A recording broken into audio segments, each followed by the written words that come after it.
My husband cloned my phone without my knowledge. I stared at my phone screen, watching the typing dots appear and disappear for the third time in 30 seconds. My best friend Emma was clearly struggling with how to respond to my question about grabbing drinks after work, which was weird because Emma never hesitated about anything, especially happy hour margaritas at Miguel's. Everything okay? I texted, then immediately saw those damn dots again. Finally, yeah. Just, can we talk when you get there? See you at 6. I frowned, sliding my phone into my purse as I gathered my marketing reports from my desk. Emma had been acting strange for weeks now, short responses, canceled plans, awkward pauses during conversations. Last month, she'd abruptly ended our weekly coffee dates, claiming she was too busy with work. But Emma worked at a nonprofit that barely kept her past 4 p.m. most days. The elevator down to the parking garage gave me 2 minutes to spiral through possibilities. Was she mad at me? Had I said something wrong at Jessica's birthday party? Or maybe it was about that comment I'd made about her new boyfriend looking like a discount Ryan Reynolds? Miguel's was packed for a Tuesday evening, but I spotted Emma immediately at our usual corner booth. She was nervously shredding a napkin, her dark hair falling forward to hide her face, a sure sign she was stressed about something. Okay, spill, I said, sliding into the booth. You've been acting like I have the plague. Emma looked up, and I was shocked to see tears in her eyes. Sarah, I need to ask you something, and I need you to be completely honest with me. My stomach dropped. What's wrong? Did you tell Marcus about what I said about him at Jessica's party? I blinked. What? No. What are you talking about? About how I thought he was controlling? About the way he always needs to know where you are. Emma's voice was barely above a whisper. Because he texted me last week. He said you'd told him everything, and that you were hurt I was talking behind your back. The blood drained from my face. Emma, I swear to God, I never said a word to him about that conversation. I didn't even remember you saying anything about him being controlling. You don't remember? Emma's eyes widened. Sarah, we talked for 2 hours about how he calls you constantly, how he always drops by your office unexpected, how he somehow always knows exactly where you've been even when you don't tell him. I tried to recall that conversation from 3 weeks ago, but it felt hazy, like trying to remember a dream. I've been distracted lately, work stress and wedding planning for my sister consuming most of my mental energy. Show me the text, I said.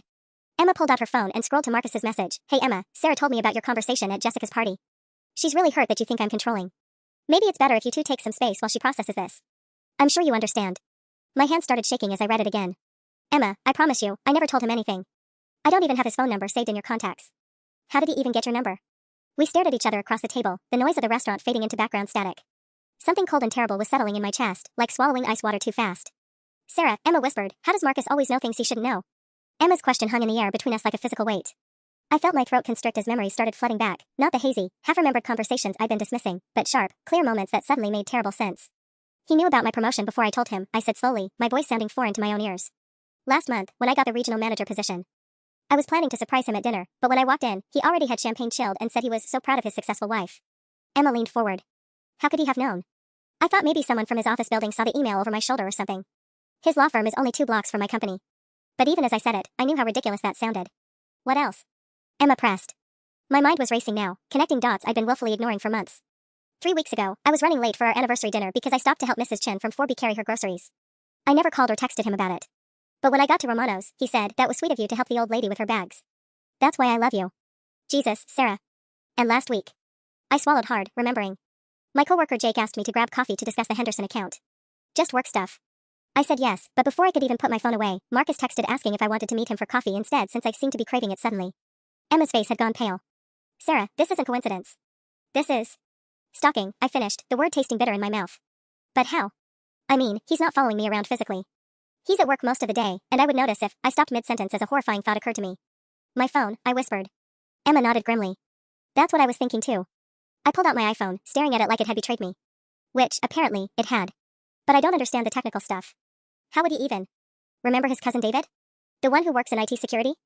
Emma's voice was getting stronger, more urgent. At your wedding, he kept talking about digital forensics and network penetration testing. I thought he was just showing off, but my wedding. 5 years ago. David had insisted on setting up our home network as a wedding gift, spending an entire afternoon configuring our router, our phones, our laptop. He'd said he was optimizing everything for maximum security and efficiency. Oh my God. The words came out as barely a breath. David had my phone for 3 hours that day. He said he was installing security apps and syncing everything to the cloud for backup. Emma reached across the table and grabbed my hand. Sarah, we need to figure out exactly what he has access to. I thought about every text message, every phone call, every photo, every Google search for the past 5 years. Every conversation with my therapist's office to schedule appointments. Every time I'd looked up divorce lawyers out of curiosity during our worst fights, then deleted my browser history. He knows everything, I said, my voice hollow. Every person I talk to, every place I go, every thought I've typed into this thing. Emma squeezed my hand tighter. Then we need to be very, very careful about what we do next. The drive home from Miguel's felt like the longest 20 minutes of my life. Emma and I had agreed to act completely normal until we could figure out our next move, but my hands were shaking so badly I could barely grip the steering wheel. Every notification sound from my phone made me jump. As I pulled into our driveway at 8:47 p.m., I saw Marcus's silhouette in the kitchen window. He was probably starting dinner. He always cooked on Tuesdays, part of his carefully maintained image as the perfect husband. The thought made my stomach turn. I sat in my car for a moment, staring at our house. The white picket fence I'd been so excited about when we bought it now looked like prison bars. The motion sensor light that made me feel safe now seemed like a surveillance spotlight. My phone buzzed. A text from Marcus: saw you pull up. Made your favorite, chicken piccata. How was drinks with Emma? I stared at the message. How did he know I was still in the car? The kitchen window faced the driveway, sure, but the angle was wrong. He couldn't see my car from where I'd seen him standing. Unless he wasn't in the kitchen at all. Heart pounding, I looked around the street. No sign of him. But then I remembered he'd had a security system installed 6 months ago. For our protection, he'd said. Cameras at every entrance, motion sensors, the works. At the time, I'd felt grateful. Now I realized he could probably watch me from his phone no matter where he was in the house. I forced myself to smile as I walked through the front door. Hey honey. Sorry I'm late. Traffic was murder on 5th Street. Marcus appeared in the hallway, apron tied around his waist, that familiar warm smile that used to make me melt. Now it looked predatory. No worries. How's Emma doing? You two seem to have a serious conversation. My blood turned to ice. What do you mean? Oh, you just looked intense when I glanced over at Miguel's earlier. He said it so casually, like it was the most normal thing in the world. I was driving past on my way back from the courthouse and saw you through the window. Everything okay? Miguel's was nowhere near the courthouse. I knew because I picked Marcus up from work enough times to memorize every route between his office and home. The restaurant was 15 minutes in the opposite direction. Just work stuff, I managed, hoping my voice sounded steady. She stressed about their fundraising campaign. Marcus nodded and kissed my cheek. His lips felt cold. Well, dinner's ready. And I have good news. I booked us that weekend at the lake house for next month. The one in Millbrook you mentioned wanting to visit. I had never mentioned any lake house in Millbrook. I'd never even heard of Millbrook. That sounds nice, I said carefully. Which lake house? The one you bookmarked last week? The Airbnb listing? Marcus was already walking toward the kitchen, talking over his shoulder. I saw you looking at it and thought it would be perfect for our anniversary. I followed him, my mind racing. I hadn't bookmarked any lake house listings. I hadn't even been browsing vacation rentals. But apparently, someone had been using my accounts to do exactly that. As Marcus plated the chicken piccata, chattering about the lake house amenities I'd supposedly researched, a terrifying realization hit me. He wasn't just monitoring my phone and following me around town.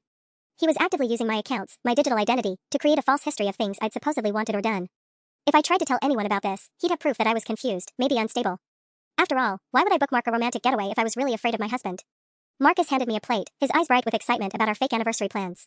This looks delicious, I said, sitting down at our dining table. I took a bite and smiled, even though the food tasted like cardboard in my mouth. That night, I lay awake staring at the ceiling while Marcus slept peacefully beside me. Every few minutes, I'd hear the soft buzz of his phone receiving notifications. In 5 years of marriage, I'd never paid attention to how often his phone lit up at night. Now each buzz felt like evidence. Around 2:30 a.m., I couldn't take it anymore. I slipped out of bed as quietly as possible and padded to the bathroom.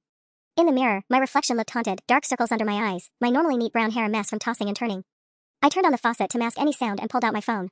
My hands trembled as I opened the settings menu, scrolling through options I'd never bothered to explore before. Under privacy, I found something that made my blood run cold. Location services showed 17 different apps with access to my exact whereabouts. 17. I recognized maybe half of them: Google Maps, Uber, the weather app. But there were others with technical-sounding names: SyncTrack Pro, Location Share Plus, Family Connect 360. I'd never downloaded any of those apps. Under screen time, I discovered something even worse. My phone showed I'd spent an average of 6.8 hours daily using various apps last week. But the breakdown was all wrong. It claimed I'd spent 47 minutes on dating apps, 23 minutes on real estate websites looking at apartments across town, and over an hour browsing something called Discreet Meet. I had never, not once, used a dating app during my marriage. I hadn't looked at apartments because I had no reason to move. And I'd never heard of Discreet Meet in my life. But if someone checked my phone, a marriage counselor, a lawyer, even Emma, they'd see a clear pattern of a wife researching affairs and planning to leave her husband. My reflection in the bathroom mirror looked like a stranger. How long had Marcus been building this fake digital trail? How long had he been setting me up to look like the villain in our marriage? I closed the settings app and opened my text messages, scrolling back through recent conversations. There, mixed between legitimate texts I remembered sending, were others that made my stomach drop. A message to my sister Linda from 3 days ago: things with Marcus are really rough. I don't think I can do this anymore. I had never sent that text. Linda hadn't even responded, which I now realized was because she was probably giving me space to work through my marriage problems. A text to my coworker Jake from last Friday: thanks for listening yesterday. I know I shouldn't be confiding in another man about my marriage, but you really understand me. Jake and I had never discussed my marriage. We talked about the Henderson account for maybe 10 minutes. But this text made it sound like we were having intimate, inappropriate conversations. The most chilling was a draft message in my phone, unsent but saved, addressed to a divorce attorney's office: my husband doesn't know I'm contacting you. I need to be very discreet. He's a lawyer and has connections throughout the city. I'm scared of what he'll do if he finds out I'm planning to leave. Marcus hadn't just been monitoring me. He'd been methodically constructing a narrative where I was the unstable wife having an emotional affair, secretly planning to abandon my marriage while playing the victim. If this ever went to court, I wouldn't just be fighting for my freedom. I'd be fighting against 5 years of fabricated evidence that painted me as a liar, a cheater, and potentially mentally unstable. I deleted the draft message and crept back to bed, where Marcus was still sleeping soundly, his phone dark and silent on the nightstand. But now I knew the truth. I wasn't just being watched. I was being framed. The next morning, I called in sick to work. I couldn't face sitting in meetings pretending everything was normal while my entire reality crumbled around me. Marcus left for his office at 7:45 a.m. sharp, same as always, kissing my forehead and reminding me to drink plenty of fluids and rest. The moment his car disappeared around the corner, I was on my laptop, frantically Googling phone cloning, digital stalking, and fake text messages. What I found made me feel sick. Phone cloning was more sophisticated than I'd imagined. With the right software and physical access to someone's device, like David had during our wedding setup, a person could create an exact mirror of another phone. Every text, call, email, and app activity would be duplicated in real time to a secondary device. But the fake messages were something else entirely. According to a cybersecurity forum, someone with administrative access to my phone could use something called message injection to insert false texts directly into my message history. To anyone examining my phone, including law enforcement, these fabricated messages would appear completely legitimate, complete with accurate timestamps and metadata. I was reading about gaslighting through digital manipulation when my phone rang. Emma's name appeared on the screen. "Sarah, thank God you answered," she said, her voice tight with worry. "I've been thinking about last night, and I need to tell you something else. About Marcus." "What do you mean?" "Remember 2 months ago when I canceled our girls' trip to Portland? I told you I had a family emergency?" I remembered. Emma had been so excited about the wine tour we'd planned, then suddenly backed out 3 days before we were supposed to leave. "Your grandmother got sick, right?" "Sarah, my grandmother died 6 years ago." "I lied because..." Emma's voice cracked. "Because Marcus called me. He said you'd asked him to reach out because you were too embarrassed to cancel yourself. He said you'd been having panic attacks about traveling and that the trip was making your anxiety worse, but you didn't want to hurt my feelings by backing out." My hands went numb. Emma, I was looking forward to that trip for months. I had never been more excited about anything. I know that now. But he sounded so concerned, so loving. He said you'd been seeing a therapist about your anxiety and that Dr. Patterson had recommended avoiding stressful situations. He even knew I'd already paid for the hotel, and he offered to reimburse me for your half so I wouldn't lose money. Dr. Patterson. My therapist's name. I'd never told Marcus I was seeing her, had been careful to schedule appointments during lunch breaks and pay with a separate credit card. But apparently, he'd known all along. He's been isolating you for years, Sarah. Systematically cutting you off from everyone who cares about you. Emma was crying now. And I helped him do it because I thought I was being a good friend. After Emma hung up, I sat in my kitchen staring at my coffee mug, the one Marcus had given me for Christmas with "World's Best Wife" printed in cheerful red letters. The words seemed to mock me now. I thought about my sister Linda, who'd grown distant over the past year after I'd supposedly sent that text about my marriage being really rough. I thought about my college roommate Jessica, who'd stopped inviting me to her monthly book club after I'd apparently told her I was too busy focusing on my marriage to maintain friendships. How many relationships had Marcus destroyed using my own voice against me? How many people thought I'd chosen him over them, when the truth was I'd never made that choice at all? My phone buzzed with a text from Marcus. "Feeling better, sweetheart? Don't forget you have that dentist appointment at 3 p.m. today." I stared at the message. I didn't have a dentist appointment scheduled. But apparently, someone did. I grabbed my laptop and logged into my dental office's patient portal, my fingers trembling as I typed in my password. Sure enough, there it was, an appointment scheduled for 3 p.m. today for a routine cleaning and consultation. The appointment had been booked 3 days ago at 11:47 p.m. I had been fast asleep at 11:47 p.m. 3 days ago. I remembered because Marcus and I had watched a movie that night, and I'd fallen asleep on the couch during the credits around 10:30. He'd woken me up to go to bed. But according to the portal, I had not only scheduled this appointment myself, I'd also updated my emergency contact information. Marcus was now listed as my primary contact, with a note in my file that read, "Patient has requested that husband be notified of all appointments and treatment plans due to ongoing memory issues and anxiety medication management." Memory issues. Anxiety medication management. I had never told Dr. Patterson's office or my dentist about any memory problems. And I wasn't on any anxiety medication. I'd specifically asked Dr. Patterson about that option, and she'd recommended we try therapy first before considering pharmaceutical intervention. My phone rang. The caller ID showed Millbrook Dental Associates. "Mrs. Thompson? This is Rebecca from Dr. Martinez's office. I'm calling to confirm your appointment today at 3 p.m. We have you down for a consultation regarding the dental work you discussed when you called last week." "I'm sorry, what dental work?" My voice came out as a croak. "The cosmetic consultation? You mentioned wanting to discuss options for, let me see." I could hear papers shuffling. "Smile restoration after an injury. You said you'd been in an accident recently and were having trouble eating on the left side?" I ran my tongue along my teeth. They were perfectly fine. I hadn't been in any accident, hadn't had any dental problems since my wisdom teeth were removed in college. "I think there's been a mistake," I said carefully. "I don't need any dental work." There was a pause. "Oh. Well, that's unusual. When you called to schedule, you seemed quite concerned about the damage. You mentioned it was affecting your marriage because your husband was worried about your appearance and eating habits." The room started spinning. "Can you tell me exactly when I called?" "Let me check. It was last Friday at 2:17 p.m. You spoke with our receptionist Amanda for about 8 minutes. You were quite specific about wanting the earliest available appointment because your husband was, quote, getting frustrated with the situation. Last Friday at 2:17 p.m., I had been in a client presentation with the Henderson Electronics team. The meeting had run from 2 to 3:30, and I'd barely spoken except to discuss quarterly marketing projections. My phone had been on silent in my purse the entire time. "Mrs. Thompson? Are you still there?" "Yes, I'm here. I need to cancel that appointment. There's been a misunderstanding." "Of course. Though I should mention, your husband called this morning around 10 a.m. to confirm you'd be there. He seemed very concerned about your dental health." Should I give him a call to let him know you've canceled? My blood turned to ice. No. Please don't call him. And please remove him as my emergency contact. I never authorized that. After I hung up, I sat in my kitchen trying to process what was happening. Marcus wasn't just monitoring my communications and fabricating my digital history. He was actively making appointments for medical procedures I didn't need, creating a paper trail that suggested I was having physical and mental health problems I didn't have. The fake dental consultation was supposedly for an injury from an accident that never happened. The mysterious memory issues and anxiety medication were painting a picture of a woman who couldn't be trusted to remember her own life accurately. I thought about the lake house reservation he'd made, claiming I'd bookmarked it. I thought about the fake text messages suggesting marital problems and potential affairs. I thought about Emma being told I was having panic attacks about traveling. Marcus wasn't just isolating me and gathering information to use against me. He was systematically constructing evidence that I was mentally unstable, physically injured, and unreliable, while simultaneously positioning himself as the concerned, devoted husband trying to help his troubled wife. If anyone ever investigated our marriage, they wouldn't see a controlling husband stalking his wife. They'd see a caring man trying to manage his wife's deteriorating mental health and increasingly erratic behavior. That afternoon, I drove to the public library instead of the fake dentist appointment. I needed to use a computer that Marcus couldn't monitor, somewhere he'd never think to look for me. The downtown branch was always busy, enough people around that I'd blend in, but anonymous enough that no one would remember me being there. I settled at a terminal in the back corner and created a new email account, temp.researchpoint2024@gmail.com. My hands were shaking as I started documenting everything I'd discovered. The fake text messages, the manipulated medical appointments, the isolation tactics with my friends. I needed evidence of my own, a record that existed outside of Marcus's digital surveillance network. But first, I needed to understand exactly how deep this went. I logged into my bank account using the library computer, something I hadn't done in months since Marcus handled most of our finances. What I found there made my stomach drop to the floor. Over the past 6 months, there had been regular charges to something called MindBridge Therapeutic Services, $180 every other Wednesday. According to my account, I'd been paying for weekly therapy sessions with someone named Dr. Rebecca Castellanos. I had never heard of Dr. Castellanos in my life. I'd been seeing Dr. Patterson every Thursday during my lunch break, paying cash to keep the sessions private. But according to my bank records, I was simultaneously seeing another therapist on Wednesdays, and paying with our joint checking account that Marcus monitored. I googled MindBridge Therapeutic Services. Their website showed a clean, professional practice specializing in marriage counseling, anxiety disorders, and memory-related cognitive issues. Dr. Rebecca Castellanos was listed as their specialist in trauma-induced dissociative episodes and reality perception disorders. My blood ran cold. I clicked on the patient portal link and tried logging in with my usual password combination. It worked. The portal showed a detailed treatment history dating back 4 months. According to Dr. Castellanos' notes, I had initially sought treatment for increasing episodes of memory loss and confusion about daily events. The notes described a patient who frequently forgot conversations with her husband, who became paranoid about being monitored, and who had begun fabricating elaborate scenarios about digital surveillance. The most recent session note, dated just 5 days ago, read, "Patient continues to exhibit signs of dissociative episodes. Reports believing her husband is cloning her phone and fabricating text messages. Discussed with patient the difference between anxiety-induced paranoia and reality. Recommended continuing current treatment plan and possible consultation with psychiatrist for medication evaluation.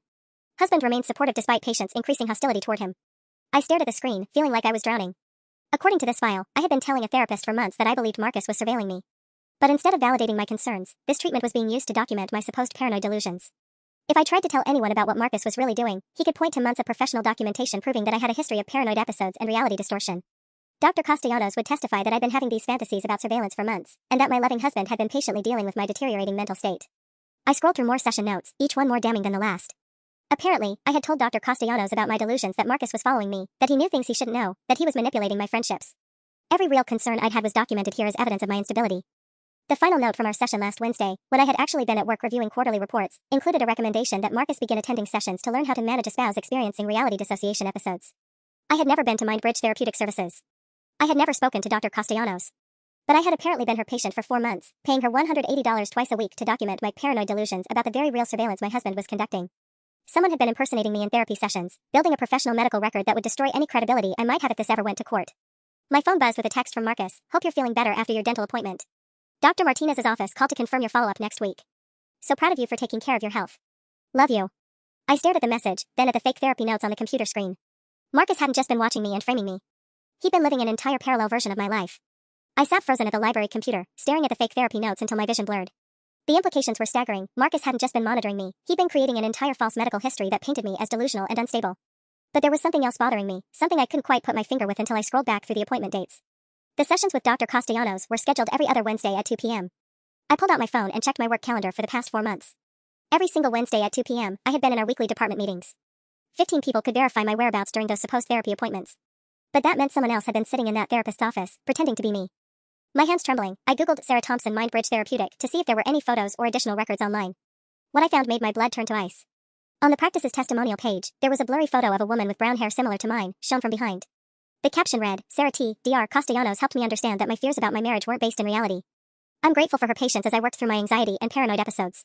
The woman in the photo was wearing a navy blazer identical to one hanging in my closet. I clicked back to the patient portal and looked more carefully at the intake information. The emergency contact was listed as Marcus Thompson, husband, with his cell phone number. But under insurance information, I found something that made me gasp out loud.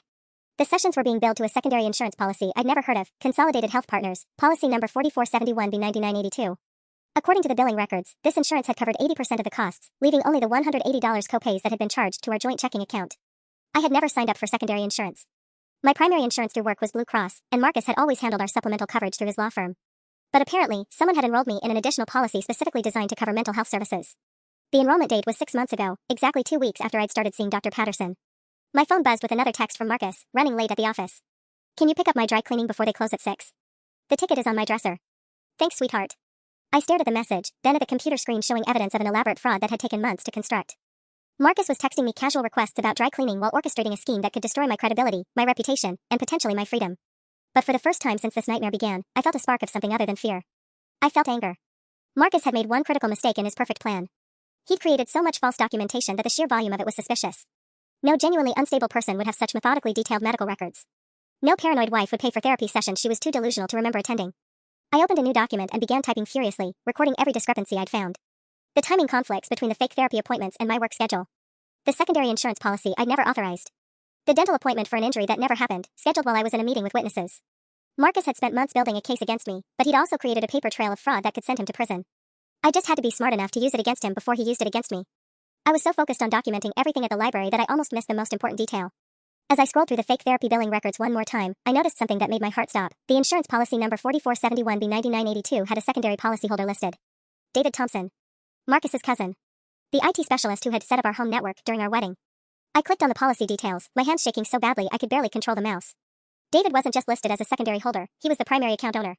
I was listed as his dependent spouse, which made no legal sense since I was married to Marcus, not David. But it explained everything. David had used his IT connections to create a fraudulent insurance identity for me, one that Marcus could use to pay for fake therapy sessions without the claims appearing on my real insurance. Anyone investigating would see legitimate billing through a real insurance company, with real payments to a licensed therapist. I quickly searched for David Thompson in the system and found something even more disturbing. He had 3 other dependent spouses listed on various policies, Jennifer M., Ashley K., and Maria S. All with the same pattern of mental health coverage starting within the past 2 years. My stomach lurched as I realized this wasn't Marcus's first time doing this to someone. This was a system they'd perfected, a method for destroying women that they'd used before. I was about to dig deeper into the other names when a shadow fell across my computer screen. I looked up to see a woman about my age with shoulder-length blonde hair, wearing scrubs and a hospital ID badge. "Excuse me," she said quietly, glancing around nervously. "Are you Sarah Thompson?" Every muscle in my body tensed. "Who's asking?" "My name is Jennifer Martinez. I work at Millbrook General Hospital." She sat down at the computer terminal next to mine, speaking in a whisper. "I saw you Googling MindBridge Therapeutic Services. I need to ask you something, and please don't think I'm crazy, but do you know a man named David Thompson?" The world tilted sideways. "He's my husband's cousin." "Why?" Jennifer's face went pale. "Because 18 months ago, David Thompson ruined my life using the exact same methods someone's been using on you." She pulled out her phone and showed me a screenshot of a therapy portal identical to the one I'd just been looking at. The patient name read Jennifer Martinez, but the session notes described the same paranoid delusions about surveillance, the same concerned husband, the same reality dissociation episodes. "My ex-husband Brad was David's college roommate," Jennifer continued. "I started noticing weird things, Brad knowing conversations he shouldn't know, my friends getting strange messages from me that I never sent. When I finally figured out he was cloning my phone, I tried to get help. What happened? No one believed me. I had 6 months of therapy records documenting my paranoid fantasies about digital surveillance. I had fake text messages making me look like I was having an affair with a coworker. I had medical appointments scheduled for injuries that never happened." Jennifer's voice cracked. "They had me committed for a 72-hour psychiatric hold. I lost my job, my credibility, everything. My blood ran cold." The other women on David's insurance policies. Ashley Kim and Maria Santos. Ashley's married to David's law school friend. Maria was dating his business partner. We found each other through a support group for digital abuse victims. Jennifer leaned closer. "Sarah, they're not just doing this for control. They're doing it for money." "What do you mean?" "Think about it. You disappear into a mental health facility, Marcus gets power of attorney over your finances. Your marketing executive salary, any savings, property, investments, all of it becomes his to manage while you're incapacitated." Jennifer pulled up another document on her phone. "Brad cleaned out our joint accounts while I was on psychiatric hold. Legally, he was protecting our assets from my erratic spending during my mental health crisis. I thought about our savings account, the life insurance policy Marcus had insisted we increase last year, the investment portfolio from my father's inheritance that Marcus had convinced me to put in both our names for tax purposes. How much are we talking about? In my case? $180,000 in savings, plus my half of our house, plus my 401k. Ashley lost over $300,000. Maria's family owned a restaurant, they got everything." Jennifer's eyes filled with tears. "And the beautiful part is, it's all completely legal. Concerned husbands protecting family assets from unstable wives who are clearly not competent to manage their own finances. My phone buzzed with a text from Marcus. Sweetheart, I've been thinking about your dental situation. Dr. Martinez mentioned you might need more extensive work than initially thought. Don't worry about the cost, I've already arranged for the insurance to cover everything. Love you. I showed the message to Jennifer. Her face went white. Sarah, she whispered, you need to run. Right now. Today. What do you mean? Dr. Martinez isn't a dentist. He's a psychiatrist who specializes in court-ordered mental health evaluations. The words court-ordered mental health evaluations hit me like a physical blow. I stared at Jennifer, trying to process what she'd just said while my phone continued buzzing with increasingly concerned texts from Marcus. Dr. Martinez has a contract with the county, Jennifer continued, her voice barely above a whisper. When someone gets reported for erratic behavior or potential self-harm, he's the one who conducts the emergency psychiatric assessments. The ones that can result in immediate involuntary commitment. My hands were shaking so badly I could barely hold my phone. But the dental office called me. They confirmed an appointment for dental work. Sarah, there is no Millbrook Dental Associates. I just looked it up while you were reading those therapy notes. Jennifer showed me her phone screen. The number that called you traces back to a VoIP service.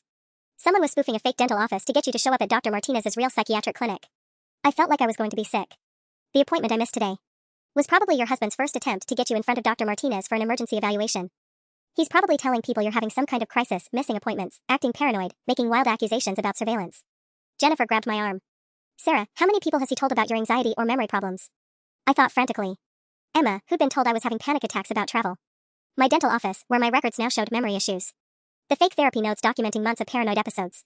And today, Dr. Martinez's office expecting me for treatment of an injury that never happened. He's been laying groundwork for weeks, I whispered. Maybe months. Jennifer nodded grimly. That's exactly what Brad did to me. First, he created evidence that I was unstable. Then he engineered a crisis situation where concerned family members had to intervene for my own safety. She pulled up a document on her phone. Look at this, it's the petition Brad filed to have me committed. It references my increasingly erratic behavior, my paranoid delusions about being monitored, and my refusal to seek appropriate medical care despite obvious injuries.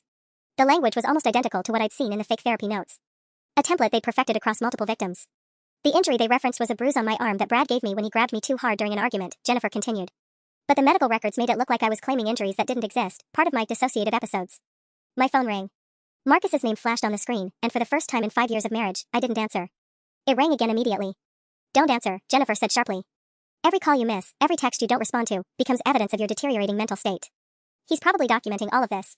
The phone stopped ringing, then buzzed with a text. Sarah, I'm getting worried. You missed your dental appointment and now you're not answering your phone. Please call me back so I know you're safe. Then another, I'm going to call Dr. Patterson to see if she thinks we should be concerned about your behavior today. My blood turned to ice. Dr. Patterson was my real therapist, the one person who knew I was actually stable and rational. If Marcus called her claiming I was having some kind of crisis, he's going to tell my real therapist that I'm missing appointments and acting erratically, I said. She'll be obligated to report if she thinks I'm in danger. Jennifer's face went pale.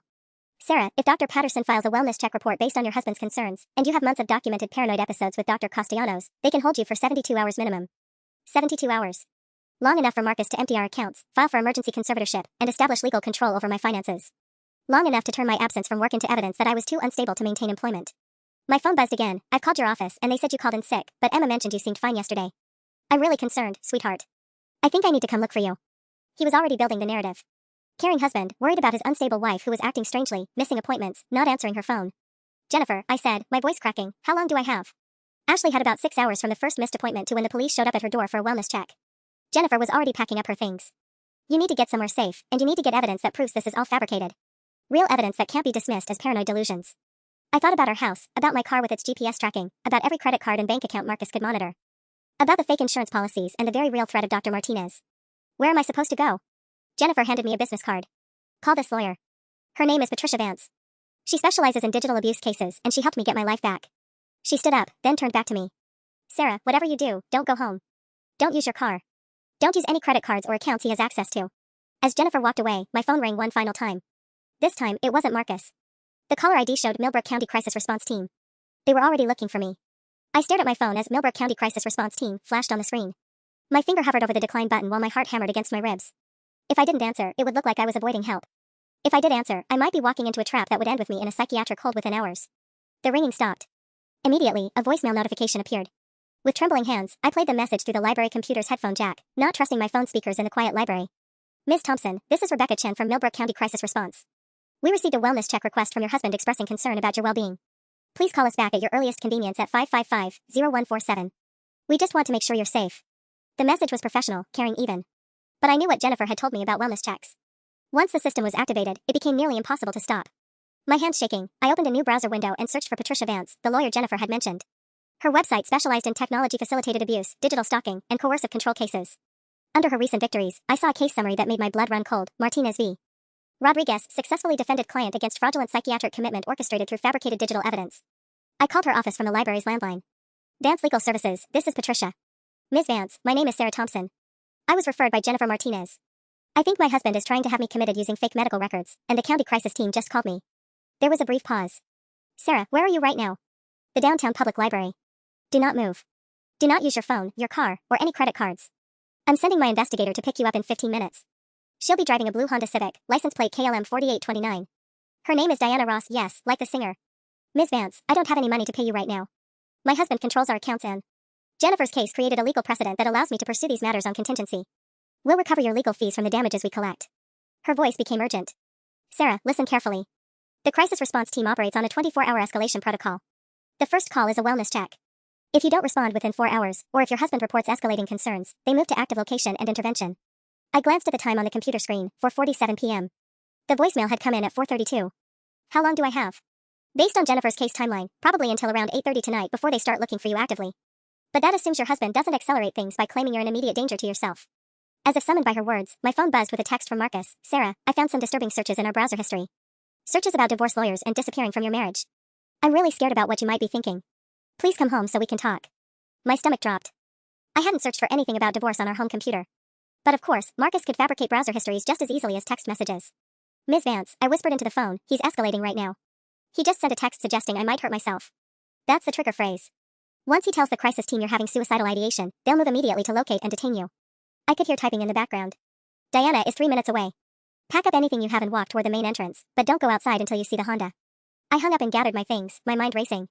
Through the library's front windows, I could see the street was busy with evening commuters.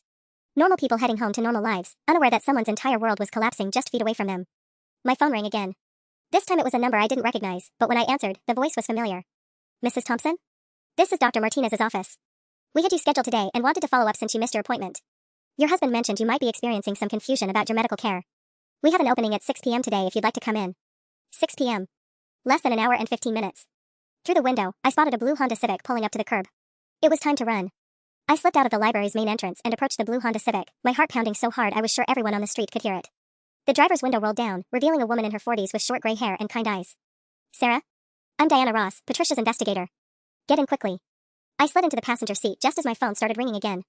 Marcus's name flashed on the screen, but Diana reached over and powered it off completely.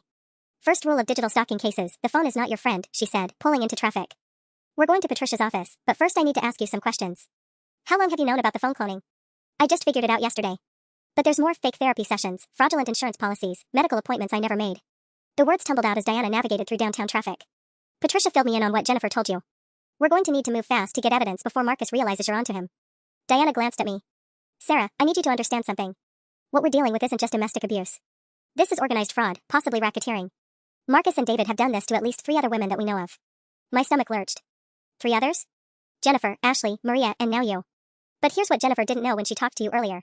Diana turned onto Patricia Street. We've been investigating David Thompson's insurance schemes for 8 months. The FBI opened a case after Ashley's family filed a complaint, but they needed more victims to establish a pattern. The FBI? Financial fraud across state lines becomes a federal matter. David's been creating fake insurance identities in 4 different states. The total amount stolen from victims is approaching $1.2 million.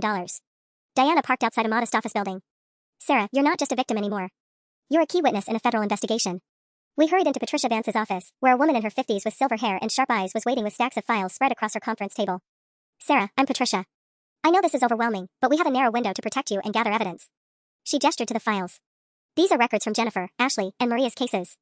The pattern is identical to what you've described: phone cloning, fake medical records, fraudulent insurance claims, and psychological manipulation designed to make victims appear unstable. I sat down, staring at the familiar-looking documents. Fake therapy notes, manipulated text messages, suspicious medical appointments, all following the same template Marcus had used on me.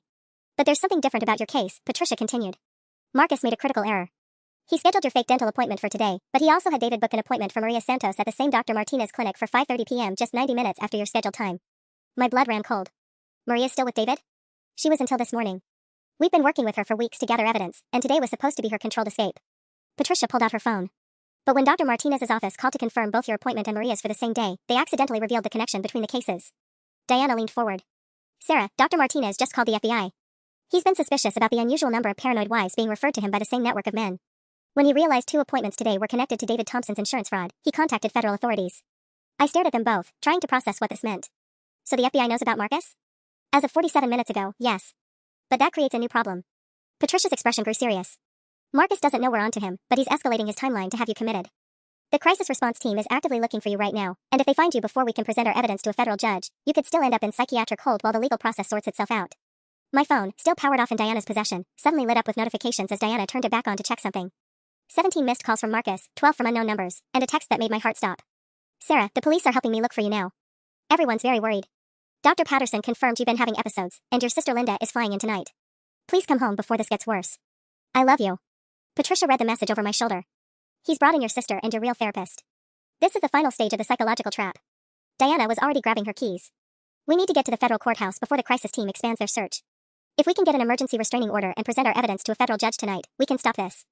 But as we headed for the door, Patricia's office phone rang. She answered it, listened for 30 seconds, then hung up with a grim expression. That was courthouse security. Marcus Thompson just filed an emergency petition for psychiatric conservatorship. The hearing is scheduled for 8 a.m. tomorrow morning. I had less than 15 hours before my husband could legally take control of my entire life. The federal courthouse at night was an imposing fortress of marble and glass, its windows glowing amber against the dark sky. Patricia had called ahead to Judge Catherine Morrison, who'd agreed to an emergency hearing based on the FBI's fraud investigation. But as we hurried up the courthouse steps at 9:15 p.m., I couldn't shake the feeling that we were already too late. Judge Morrison has reviewed the preliminary evidence, Patricia said as we passed through security. The fake insurance policies, the fraudulent therapy records, Dr. Martinez's testimony about the suspicious referral pattern. She's prepared to issue an emergency restraining order if we can prove imminent financial harm. Diana was carrying 2 laptops and a box of printed documents. The FBI seized David Thompson's computer 3 hours ago. They found template files for creating fake therapy notes, software for spoofing phone numbers, and financial records showing payments to Dr. Castellanos for sessions with women who never existed. My phone, now functioning only as evidence, showed 43 missed calls from Marcus. The last text, sent 20 minutes ago, read, Sarah, I had to tell the police about your recent behavior. Dr. Patterson confirmed you mentioned having thoughts of running away from everything. They're issuing a BOLO alert for your safety. Please don't make this harder than it needs to be. A BOLO alert meant every police officer in the county would be looking for me as a potential danger to myself. Patricia, I said, my voice cracking, what happens if they find me before we get the restraining order? Emergency psychiatric holds supersede most other legal proceedings. If Marcus convinces a crisis counselor that you're in immediate danger, they can hold you for 72 hours regardless of what evidence we have. Patricia stopped outside Judge Morrison's chambers. But we have something Marcus doesn't know about. She handed me a thick manila folder. Maria Santos has been wearing a wire for the past 2 weeks. The FBI has recordings of David and Marcus discussing their timeline for your case, including explicit conversations about manipulating your medical records and accessing your financial accounts. I opened the folder and found transcripts that made my blood run cold. Transcript, recording date, March 15, 2024. David Thompson * Sarah's more suspicious than the others. She figured out the phone thing faster than Jennifer did. Marcus Thompson * doesn't matter. The therapy records are solid, and I've got her real therapist worried about her mental state. Dr. Patterson called me yesterday asking if Sarah was acting strange at home. David Thompson * what did you tell her? Marcus Thompson * that Sarah's been having memory lapses and getting paranoid about being watched. Classic pre-breakdown symptoms. Patterson's going to recommend inpatient evaluation if Sarah mentions surveillance again. David Thompson * and the financial transfers? Marcus Thompson * I can move everything once she's committed. Her inheritance from her father, the investment accounts, even her 401k. Power of attorney kicks in automatically for psychiatric emergencies. I stared at the transcript, seeing our conversations reduced to calculated manipulation. Marcus had been feeding information to Dr. Patterson designed to make my real concerns sound like symptoms of mental illness. Judge Morrison's chambers were small and wood-paneled, filled with law books and the smell of old coffee. The judge herself was a stern woman in her 60s who looked like she'd rather be anywhere else at 9:30 p.m. on a Tuesday. Ms. Thompson, Judge Morrison said, reviewing our emergency petition, I've reviewed the FBI's preliminary findings regarding the fraud conspiracy. However, I'm concerned about the timing of this request. Your husband filed his conservatorship petition 6 hours ago, and the county crisis team has classified you as a missing person in psychological distress. Patricia leaned forward. Your Honor, the crisis response was manufactured as part of the fraud scheme. The recordings demonstrate that Mr. Thompson intentionally created the appearance of a mental health emergency to accelerate his access to Ms. Thompson's assets. Judge Morrison put on her reading glasses and opened the transcript folder. As she read, her expression grew increasingly dark. These recordings indicate premeditation to commit financial fraud through false psychiatric commitment, she said finally. Ms. Thompson, I'm prepared to issue an emergency restraining order preventing your husband from accessing your accounts or filing any additional medical petitions. However, there's a complication. My heart sank. What kind of complication? Your husband's conservatorship hearing tomorrow morning has been moved up to midnight tonight. That's in 27 minutes. If he obtains temporary conservatorship before my restraining order is processed, it becomes significantly more difficult to reverse. Diana was already on her phone. The FBI wants to arrest Marcus and David tonight, but they need the fraud victims protected first. If Sarah's in psychiatric hold when they make arrests, Marcus's defense will claim she's not a credible witness due to her mental state. Judge Morrison stood up, gathering her papers. Then we're going to courtroom 3B right now. I'm issuing an emergency injunction to halt the conservatorship hearing and freezing all assets pending investigation. She looked directly at me. Ms. Thompson, in about 5 minutes, you're going to be free. But first, we need to make sure you stay that way. As we hurried toward the courtroom, Patricia's phone buzzed with a text from an unknown number. Tell Sarah the game is over. She can run, but she can't hide from what she's become. Marcus knew we were here. The courtroom at midnight felt like a surreal nightmare. Emergency lighting cast long shadows across empty gallery seats while Judge Morrison's bailiff checked the security locks twice.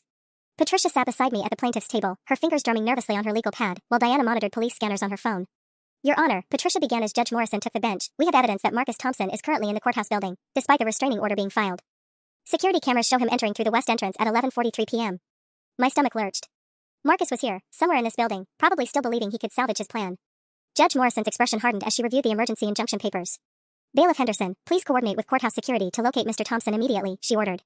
Ms. Thompson, I need to ask you some direct questions about your mental state for the record, given the nature of your husband's petition.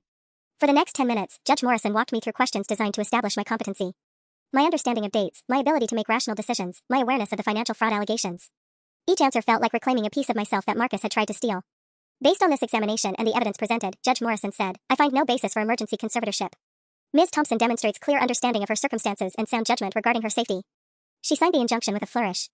All joint accounts are frozen pending investigation, and Mr. Thompson is prohibited from contacting Ms. Thompson or filing any medical or legal petitions on her behalf. Diana looked up from her phone, her face pale. Judge Morrison, we have a problem. Courthouse security can't locate Marcus Thompson anywhere in the building. But his car is still in the parking garage. The bailiff's radio crackled to life. All units, be advised, we have a breach in the clerk's office on the 3rd floor. Someone accessed the computer system using administrative credentials. My blood turned to ice. He's trying to delete the records, I whispered. Patricia was already gathering our papers. The conservatorship petition, the therapy billing records, maybe even his own filing from earlier today. If he can make it look like none of this ever happened legally. Judge Morrison stood abruptly. Bailiff Henderson, escort Ms. Thompson to my chambers immediately. Patricia, contact the FBI, they need to secure that clerk's office before any more evidence is compromised. As we hurried through the courthouse corridors, Diana's phone rang. She answered it, listened for 30 seconds, then grabbed my arm. Sarah, that wasn't Marcus in the clerk's office. It was David Thompson, Marcus's cousin. The FBI just arrested him trying to delete insurance records from the county system. She paused, checking her scanner again. Marcus is at Millbrook General Hospital. He admitted himself to the emergency psychiatric unit 20 minutes ago, claiming he's having a breakdown due to his wife's disappearance and erratic behavior. The implications hit me like a physical blow. Marcus wasn't trying to destroy evidence, he was creating it. By admitting himself for psychiatric evaluation, he could claim that our entire marriage had been affected by mutual mental health struggles. Two unstable spouses enabling each other's delusions. That's his endgame, Patricia said grimly. If he can establish that you were both having psychological episodes, it throws doubt on everything. The recordings, the financial evidence, even your testimony becomes questionable if you're both documented as mentally unstable. Judge Morrison's radio crackled again. Judge Morrison, this is Agent Sarah Chen with the FBI. We need Ms. Thompson at Millbrook General immediately. Marcus Thompson is telling doctors that his wife has been missing for 6 days and he's been covering for her erratic behavior. He's requesting a $5,150 hold for her protection the moment she's located. The clock on the courthouse wall read 12:47 a.m. Marcus had just turned himself into the victim and made me the dangerous, unstable spouse who'd been missing for nearly a week. His final trap was already closing around me. The FBI escort to Millbrook General felt like a funeral procession. Agent Sarah Chen sat beside me in the back of the unmarked sedan, reviewing her notes while I stared out at the hospital's imposing brick facade. At 1:23 a.m., the emergency room parking lot was surprisingly busy, ambulances, police cars, and what looked like news vans.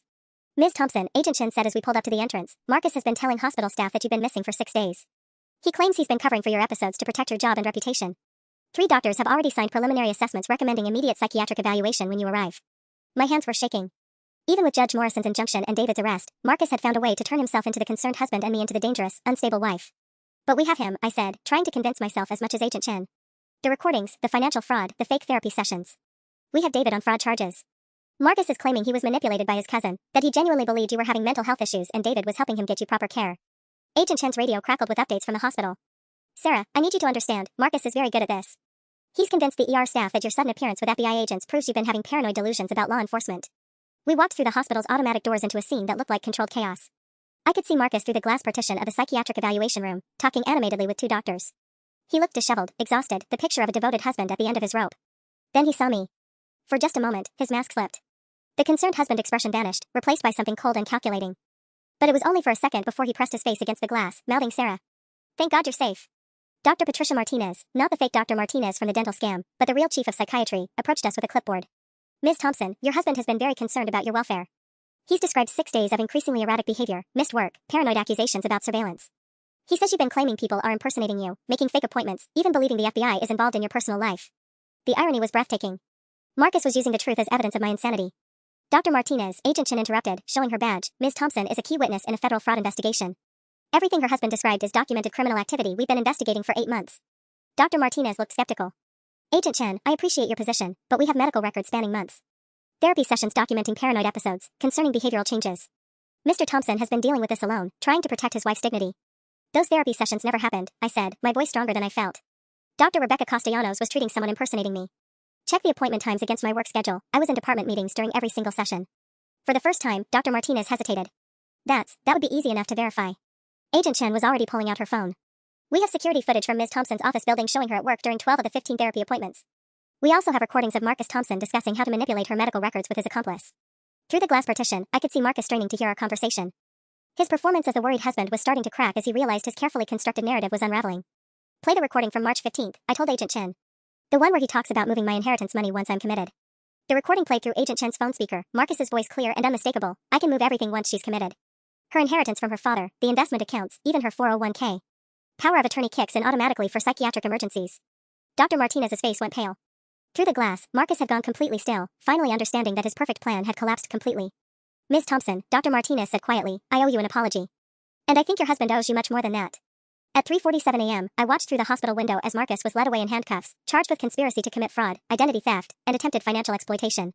David had already confessed to the insurance schemes, giving the FBI everything they needed to unravel 5 years of systematic abuse disguised as marriage.